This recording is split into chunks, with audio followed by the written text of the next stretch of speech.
विद्यार्थी मित्रांनो, आपण जानेवारी महिन्यामध्ये 12वीचे क्लासेस सुरू केले होते.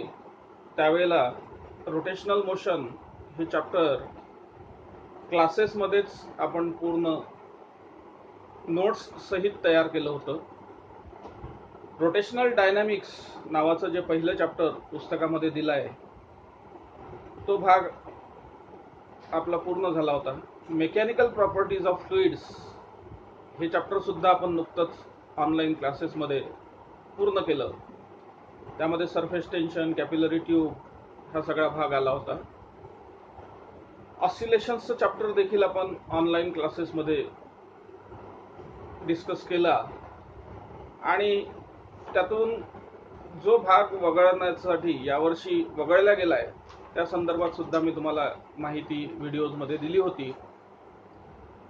त्यासोबतच आपण थर्मोडायनॅमिक्स नावाचं एक चॅप्टर आज आता सुरू करतोय. तत्पूर्वी kinetic theory of gases and radiation हे चॅप्टर सुद्धा क्लासेसमध्ये आपण डिस्कस केलेलं आहे. ऑनलाईन क्लासेसचे आतापर्यंत साधारणतः 20 व्हिडिओज आपण पूर्ण केले असतील आणि या सगळ्या व्हिडिओच्या माध्यमातून प्रयत्न हा सुरू आहे की तुम्ही घरी तुम्हाला जो वेळ मिळतोय त्यामध्ये फिजिक्सचा अभ्यास व्यवस्थित पूर्ण करावा, तुमच्या नोट्स तयार व्हाव्यात. थर्मोडायनॅमिक्स हे चॅप्टर जे आहे अतिशय साध्या भाषेत सांगायचं झालं तर जिथे जिथे उष्णता म्हणजेच हीट असेल त्याशी असोसिएटेड कुठलं तरी वर्क असू शकते. साध्यात साधं उदाहरण सांगायचं झालं तर जेव्हा आपण 2 हात एकमेकांवर घासतो म्हणजे कुठलं तरी वर्क डन होते आहे, तर you will find that whenever there is some work done heat is produced. मग ही जी उष्णता निर्माण झाली ती कुठलं तरी वर्क होत असताना तिथे उष्णता निर्माण होते. या संदर्भात डिटेल अभ्यास केला गेला आणि त्यावरून फिजिक्सची एक नवीन ब्रांच ज्याला थर्मोडायनॅमिक्स असं म्हटलं गेलं ही ब्रांच डेव्हलप झाली आणि या ब्रांचचा आपल्या प्रॅक्टिकल लाईफमध्ये भरपूर मोठा उपयोग तुम्हाला आढळतो. उदाहरणार्थ उष्णता आणि कार्य मराठी शब्द जर वापरायचे झाले तर इंग्लिशमध्ये आपण वर्क अँड हीट हे 2 शब्द वापरतोय. So there are lot of examples. उदाहरणार्थ तुम्हाला वाफेचं इंजिन, रेल्वे इंजिन हे सगळ्यांच्या ऐकण्यातलं किंवा बघण्यात आलेलं एक हीट इंजिनचं उदाहरण आहे. म्हणजेच जिथे जिथे वर्क होत असेल तिथे तिथे उष्णता निर्माण होते हे आपल्याला तत्वतः मान्य करावंच लागतं. याचा जो शोध आहे तो फार प्राचीन शोध आहे. तसा पितळीच्या ज्या वेळेला तोफा बनवल्या जायच्या त्यावेळेला पितळीच्या रॉड्सला ड्रिल केलं जायचं. त्याच्यामध्ये ड्रिल मशीननी समजा आपण समजून घेऊया की जर ड्रिलनी त्याला छिद्र पाडण्याचा प्रयत्न केला तर तिथे भरपूर मोठ्या प्रमाणात उष्णता निर्माण व्हायची. कारण ड्रिलिंग म्हणजे एक वर्क होते आणि त्याच्यामुळे तिथे उष्णता निर्माण होत होती. ही उष्णता इतकी मोठी असायची की त्यातून तुम्हाला पाणी तापवता यायचं. So there must be some definite relation between the work and the heat and the branch of physics which studies the relation between heat and work. In simple words we can say that it is thermodynamics. आता या थर्मोडायनॅमिक्सच्या ज्या systems आहेत तर याचा आता step by step आपल्याला अभ्यास करायचा आहे. त्याच्यासाठी काही बेसिक कन्सेप्ट्स आपल्याला समजून घ्यावे लागतील. थर्मल इक्विलिब्रियम कशाला म्हणायचं? Thermal equilibrium thermal equilibrium. तर दोन वेगवेगळे समजा पदार्थ आहेत. उदाहरणार्थ पाणी आहे, पाण्यामध्ये तुम्ही बर्फाचा खडा टाकला तर पाणी हे बर्फापेक्षा उष्ण आहे. त्याच्यामुळे काय होईल की बर्फ जे थंड आहे तर पाण्यामधली उष्णता ते बर्फाला दिल्या जाईल आणि त्याच्यामुळे ते बर्फ वितळून जाईल. मग बर्फाचं अस्तित्व नष्ट होईल. म्हणजेच पाण्यामध्ये बर्फ विरघळणे ही जी प्रोसेस झाली तर त्या थर्मल इक्विलिब्रियम म्हणजे आता जे तापमान आहे त्याचा फरक राहिला नाही. बर्फ जे आधी थंड होतं आणि पाणी जे उष्ण होतं तर उष्ण पाण्याने त्या बर्फाला स्वतःमध्ये सामावून घेतलं. थर्मल इक्विलिब्रियम साधल्या गेला.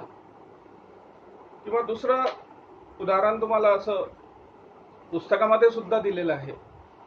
पान नंबर मला असं वाटतं 76 वर थर्मोडायनामिक इक्विलिब्रियमचे 1-2 एक्झाम्पल्स आलेले आहेत पुस्तकामध्ये.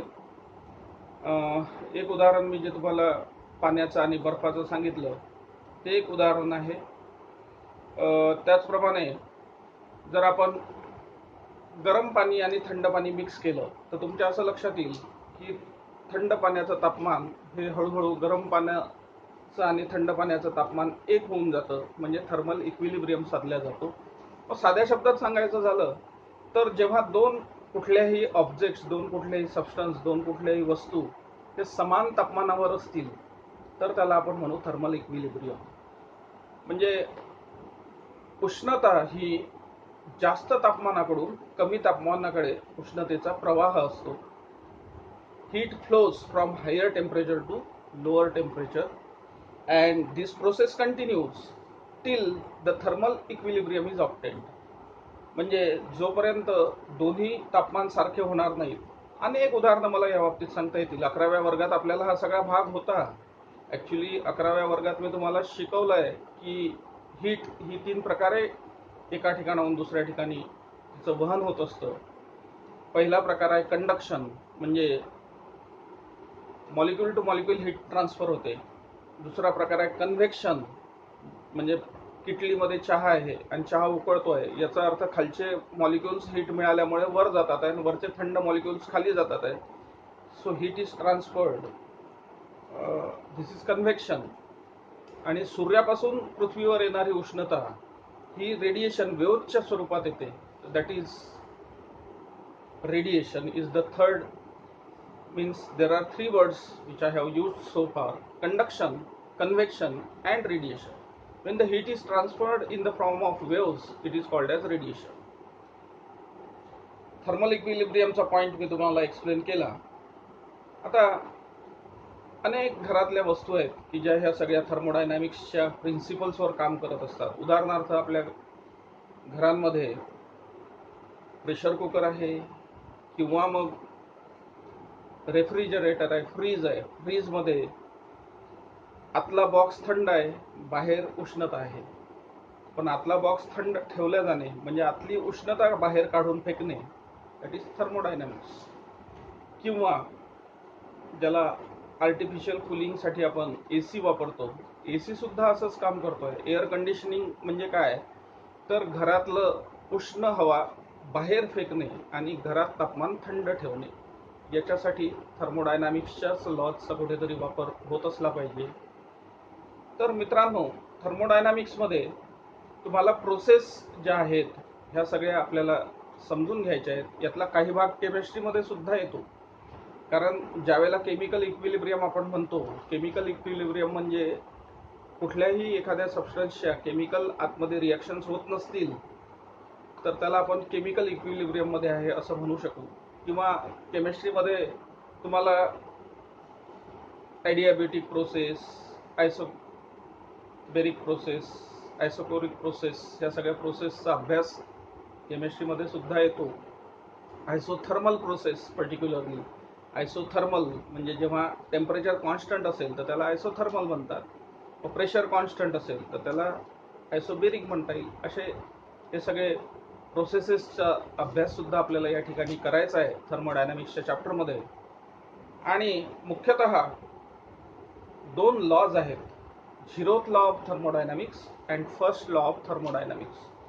Zeroth law of thermodynamics it states that, म्हणजे जसं आपण तापमान मोजतो तर हे टेम्परेचर मोजण्याचं जे कन्सेप्ट आहे तो concept actually zeroth law of thermodynamics वरून आलेला आहे. Zeroth law of thermodynamics states that, mathematically आपल्याला असं म्हणता येतं की ए इक्वल टू बी आणि बी इक्वल टू सी असेल तर we say that A equal to C.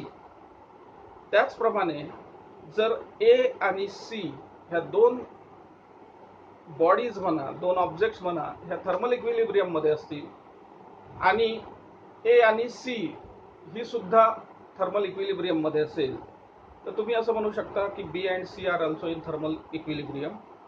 So this is zeroth law of thermodynamics. हा झिरोथ लॉ ऑफ थर्मोडायनामिक्स पुस्तकामध्ये एक्सप्लेन केलेला आहे, तो तुम्हाला वहीमध्ये लिहायचा आहे.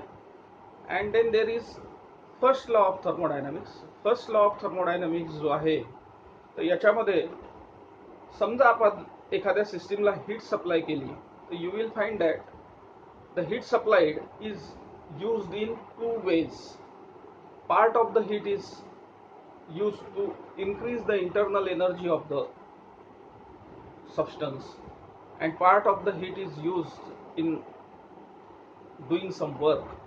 So Q is equal to delta U plus W असा एक फॉर्म्युला पुस्तकामध्ये येतो. आता यात इंटरनल एनर्जी म्हणजे काय, हा एक प्रश्न तुम्हाला कदाचित विचारावासा वाटेल. इंटरनल एनर्जी यात आपण असं समजून घेऊया की कुठल्याही वस्तूमध्ये मॉलिक्युल्स आहेत, ते रॅन्डम मोशनमध्ये आहेत आणि तिथे सगळं आतमध्ये जे काय चालतं आहे that is due to the internal energy. म्हणजे जेव्हा आई तव्यावर पोळी शेकत असते तर तुम्हाला असं लक्षात येतं की ती पोळी अशी छान टम फुगली. असं का झालं, कारण इंटरनल एनर्जी आहे की ज्याच्यामुळे त्यातल्या मॉलिक्युल्सनी एनर्जी गेन केली आणि मग एक्सटर्नल वर्क झालं. त्या पोळीच्या दोन पुढांमध्ये असलेली हवा एक्सपांड झाली आणि मग ती टम फुगलेली पोळी आपल्याला दिसली. So internal energy and work done याचं साध्यात साधं उदाहरण द्यावं म्हणून मी तव्यावर शेकल्या जात असलेली पोळी हे एक उदाहरण तुम्हाला सांगितलं. क्यू म्हणजे heat supplied and that heat supplied is used to increase the internal energy. कधी कधी स्टेट चेंज होते. इंटरनल एनर्जी ज्या वेळेला वाढते म्हणजे पाण्याची वाफ होणे. 11वीला ह्या सगळ्या व्याख्या आपल्याला होता. Latent heat of fusion, latent heat of vaporisation. Latent heat of fusion म्हणजे काय, तर जेव्हा एखादा घन पदार्थ उष्णतेमुळे द्रव पदार्थात रूपांतरित होत असतो त्यावेळेला जी हीट त्याला सप्लाय होते आहे त्याच्यामुळे त्याचं टेम्परेचर वाढत नाही पण त्याची अवस्था बदलते. That is latent heat of fusion. So it's a type of internal energy. Internal एनर्जीमुळे पदार्थाच्या अवस्था बदलतात. दुसरं उदाहरण सांगता येतं, पाण्याची जेव्हा वाफ होते त्यावेळेला हीट सप्लाय करत असतो आपण पण that heat is use to change the state from liquid to gaseous state. So that is internal energy. Internal energy of a system depends on the heat supplied. So definitely when you supply some heat to a system. आता system कशाला म्हणायचं असं तुम्ही म्हणाल, system म्हणजे आता एक समजा पाण्याची बॉटल आहे. पाण्याच्या बॉटलमध्ये तुम्ही पाणी भरलं, मग आतमध्ये असलेलं पाणी आणि त्याला कव्हर करणारी बॉटल ही झाली एक सिस्टीम आणि बाजूचं झालं त्याचं सराउंडिंग. मग या सिस्टीमचा अभ्यास तुम्हाला करायचा आहे, मग तुम्ही त्याला हीट सप्लाय केली. So you are supplying heat to a particular system and then there is surrounding. विद्यार्थी मित्रांनो, आज मला बोर्डचं काम पडलं नाही, त्याला कारण हा सगळा थेरॉटिकल भाग आहे आणि हा मी मराठीतून तुम्हाला व्यवस्थित एक्सप्लेन करण्याचा प्रयत्न केला आहे. आजचं तुमचं होमवर्क जे आहे त्यामध्ये तुम्हाला zeroth law of thermodynamics, thermal equilibrium म्हणजे काय आणि first law of thermodynamics, internal energy, हा सगळा भाग वहीमध्ये लिहायचा आहे. उर्वरित व्हिडिओ मी पुढच्या म्हणजे गुरुवारच्या लेक्चरमध्ये पुढचा टॉपिक आपण कंटिन्यू करू.